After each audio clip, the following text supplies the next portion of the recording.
Les Wexner is in this. Now, your deputy attorney general said, oh, well, he appears hundreds of times in the files, but he doesn't appear in this file until I forced you to release it, where he's listed as a co-conspirator, not to tax evasion, but to child sex trafficking, not to prostitution, not to money laundering, child sex trafficking. Behind me, I have 3 documents from the DOJ production that are emblematic of the massive failure of the DOJ to comply with the Epstein Files Transparency Act. To my right is an email that was sent by the victim's lawyers to the DOJ. It was a list of names not to redact, a list of names not to release. What did the DOJ do with this email? They released this email in the document production. Literally the worst thing you could do to the survivors, you did. And they're getting phone calls. A lot of these people didn't want to be known. And we know you touched the document because you redacted one name and you redacted the lawyer's name, but you left the survivor's name there. The next document I want to show you, that was in the title, the victim's survivors' names, all right? The title of this one is Child Sex Trafficking, Co-Conspirators, fully redacted. And by the way, I'm gonna unredact them here. Les Wexner is in this. Now your deputy attorney general said, oh, well, he appears hundreds of times in the files, but he doesn't appear in this file until I forced you to release it, where he's listed as a co-conspirator, not to tax evasion, but to child sex trafficking, not to prostitution, not to money laundering, child sex trafficking. And then finally, what we have here is the third exhibit that I have is emblematic of the FD-302 release.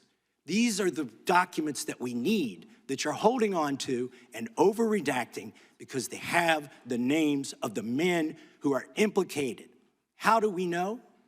Because the survivors gave testimony to the FBI, and it's in there. And what happens when you go to the portal at the DOJ to look at what's behind this redaction? Another redaction.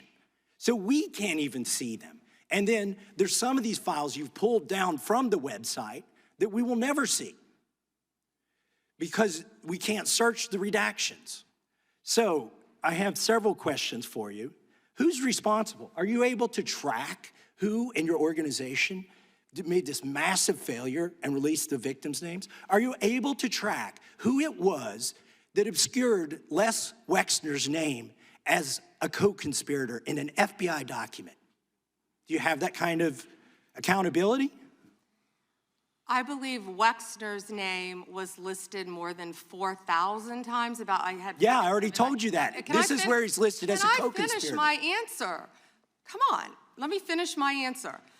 We corrected that within 40 minutes. He was already, you're acting like everybody's trying to cover up Wexner's name. Reclaiming my time. I'm gonna answer this question. Reclaiming my time. Mr. Chairman. This is how this works. Can I have my time back? Mr. Chairman. The gentlelady can give her answer. The time belongs to the gentleman from Kentucky. All right, I'm reclaiming my time. Can I give my answer? So yes. I'm gonna put the language of the bill up on the screen. Chairman, may I give my answer on that? Here's a political joke, and I need to give my answer on that. We'll let the Attorney General respond, and then the gentleman can move to his next question. It's my time. Within 40 minutes, you asked me a question. Within 40 minutes, Wexner's name was added back. Within 40 minutes of me catching you red-handed. Red-handed?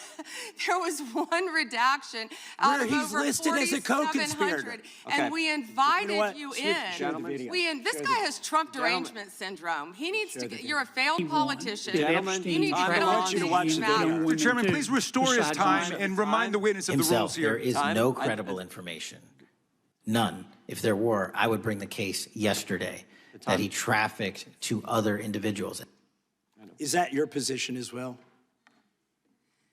My position is any victim who comes forward, of course, we would love to hear from them. 1-800-CALL-FBI. Did you ask Merrick Garland that the last 4 years? Did you talk about Epstein? I am reclaiming my time. I'm glad you're asking about Merrick Garland. You don't get to reclaim time this when is you don't. bigger than Watergate. When I don't answer a question the way This you goes want. over 4 administrations. You don't have to go back to Biden. Let's go back to Obama. Let's go back to George Bush. This cover-up spans decades, and you are responsible for this portion of it. And that's now, where the I want to know at what point did the FBI and the DOJ decide that Lex Wexner was not a co-conspirator? Because our Epstein Files Transparency Act requires you, please put it back on the screen, please, to release the internal decision about whether to prosecute him or not, and it's not in the files, and it's not in the files for any of these other men. Time of the gentleman has expired. May she answer? And he's a hypocrite because he voted against the ban that we were talking about on deep fake AI porn. Only 2 people voted against it, and you were one of them, hypocrite. The gentleman's time has expired. Subscribe to One India and never miss an update. Download the One India app now.